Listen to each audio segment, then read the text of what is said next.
যত রকম দোকানের মিষ্টি খেয়েছেন সব চাইতে সেরা হলো খেজুর গুড়ের মাখা সন্দেশ। এইভাবে একবার তৈরি করে দেখুন, আরো খাওয়ার লেগে ছুটের দোকান যেতে হবে না, খুবই সহজে তৈরি করে নিতে পারবেন। দেখলে মনে হবে না খেয়ে সাজিয়ে রেখে দিই, এত সুন্দর দেখতে লাগে। খাওয়ার পর এক ফোঁটাও ধরতেই লাগবেন যে এটা নিজে হাতে তৈরি করে খেয়েছি। খেতে তো বেদম বেদম সুন্দর লাগে। আরো একবার সবাইকে অনুরোধ রইল সুমিত্রা কিচেনে নতুন একটি রেসিপি দেখার লেগে। আজকে আমি তৈরি করব খেজুর গুড়ের মাখা সন্দেশ। এই রেসিপিটা আপনাদের সঙ্গে শেয়ার করে দিচ্ছি, আপনারা পুরো রেসিপিটা দেখবেন, আশা করি আপনাদেরও খুবই ভালো লাগবে। চলুন রেসিপিটা শুরু করা যাক। খেজুর গুড়ের মাখা সন্দেশ তৈরি করার লেগে সবার প্রথমে আমি ছানাটা কাটি নেব।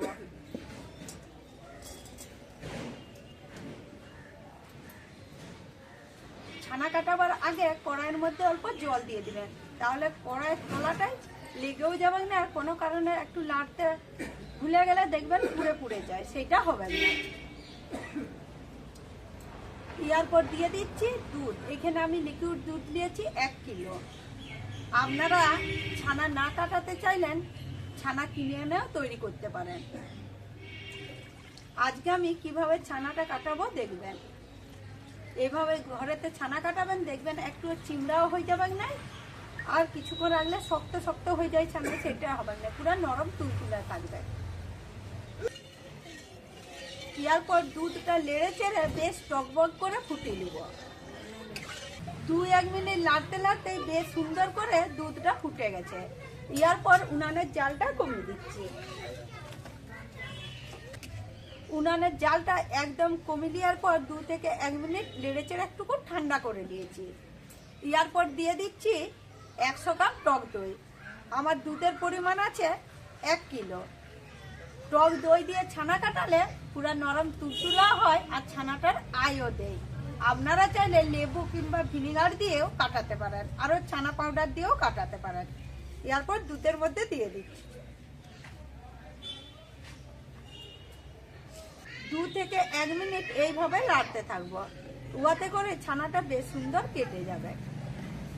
আপনারা ভাবছেন তো টক দই দিয়ে ছানা কাটালে ছানাটা টক হবে, এক ফোঁটাও টক হবে না, বুঝতেই পারবেন না যে এটা টক দই দিয়ে ছানাটা কাটানো হয়ে গেছে। দেখবেন বেশ সুন্দরভাবে ছানাটা কেটে গেছে। এরপর সাথে সাথে ছানাটা আমি ছেঁকে নেব, সেই লেগে একটা ছাঁকনি নিয়েছি।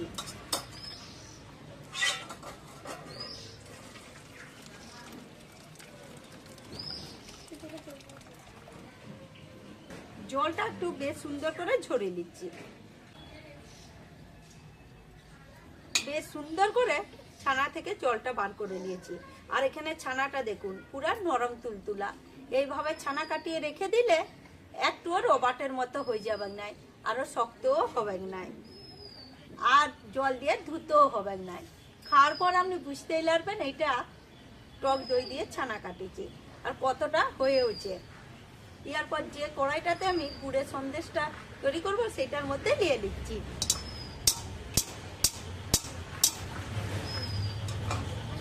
আর বেশ সুন্দরভাবে ছানাটা কাটানো হয়ে গেছে। জলটা দেখুন, জলটা দেখলেই বুঝতে পারবেন।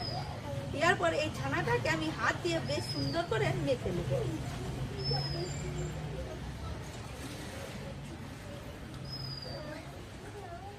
খানিকক্ষণ ছানাটা মাখতে মাখতে বেশ সুন্দর করে একটা ডোয়ের মতো তৈরি হয়ে গেছে। আর এখানে দেখুন বেশ সুন্দর করে ছানাটা একদম মাখা হয়ে গেছে। এরপর দিয়ে দিচ্ছি আমি 100 গ্রাম খেজুর গুড়। আপনারা যদি আরো মিষ্টি খেতে চান তাহলে বেশি দিতে পারেন, আরো কম মিষ্টি খেলে আরো কম দিতে পারেন।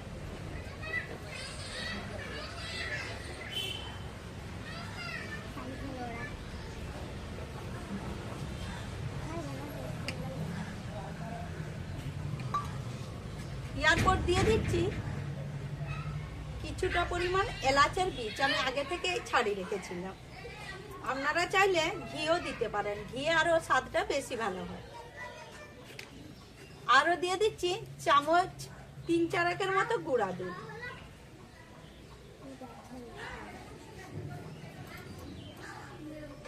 এরপর এই সব কিছু আমি বেশ সুন্দর করে মেখে নিচ্ছি।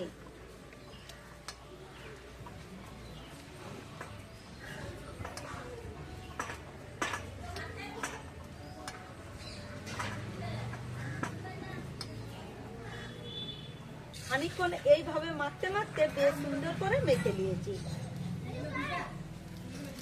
দেখুন, খুব বেশি মোটাও মাখি নাই আর খুব বেশি পাতলাও মাখি নাই। হাতের মুঠাটা যখনই জড়ো করছে তখনই পড়ছে।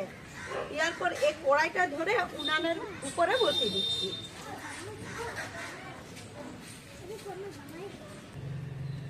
একদম হালকা তাপে 2 থেকে 1 মিনিটের মতো লাড়তে চাড়তে থাকবো। উনানের তাপটা একদম হালকা রাখবো, নালে খেজুর গুঁড়ার মাখা সন্দেশটা তলে ধরে যাবে, আরো শক্তও হয়ে যাবে। সেই লেগে 1 থেকে 2 মিনিটের মতো লাড়তে চাড়তে হয়ে যাবে।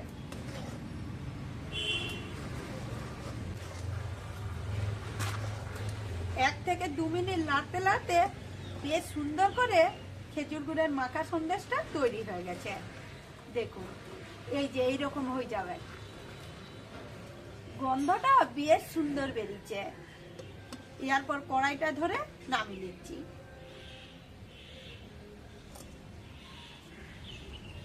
এরপর গুড়ের মাখা সন্দেশটা আমি এই বাটিটার মধ্যে তুলে নিচ্ছি।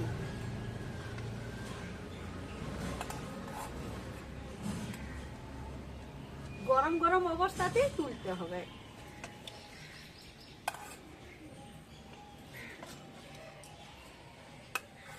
সবটুকুন মাখা সন্দেশে আমি বাটিটার মধ্যে তুলে নিয়েছি। এরপর হাত দিয়ে একটু বেশ সুন্দর করে সেট করে নিচ্ছি।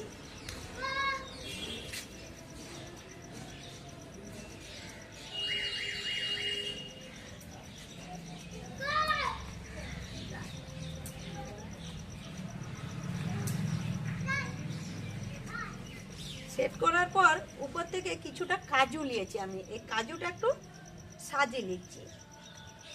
কাজুটা দিয়ে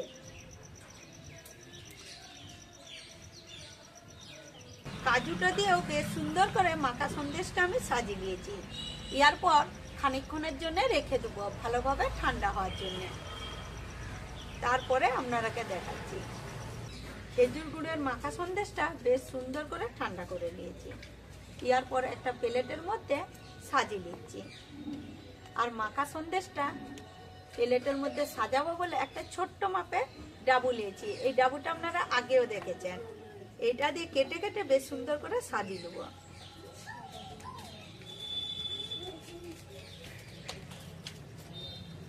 দেখুন, দেখতে কত সুন্দর লাগছে।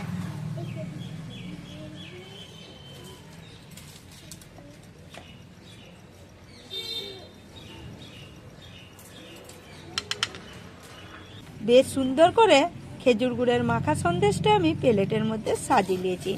বন্ধুরা, আপনারা পুরো রেসিপিটা দেখার পর কমেন্টে বলবেন খেজুর গুড়ের মাখা সন্দেশটা কেমন হয়েছে। যেমন দেখতে সুন্দর সেই রকম খেতেও সুন্দর। দোকানের সব চাইতে সেরা হলো খেজুর গুড়ের মাখা সন্দেশ। এত সহজেই তৈরি করা যায়, তবু আমরা অনেক দাম দিয়ে দোকান থেকে কিনে খাই। দেখেই মন ভরে যাবে। বন্ধুরা, কেমন তৈরি করেছি আপনারাকে খেয়ে বলছি। আপনারাও আবার ঘরেতে ট্রাই করে খাবেন।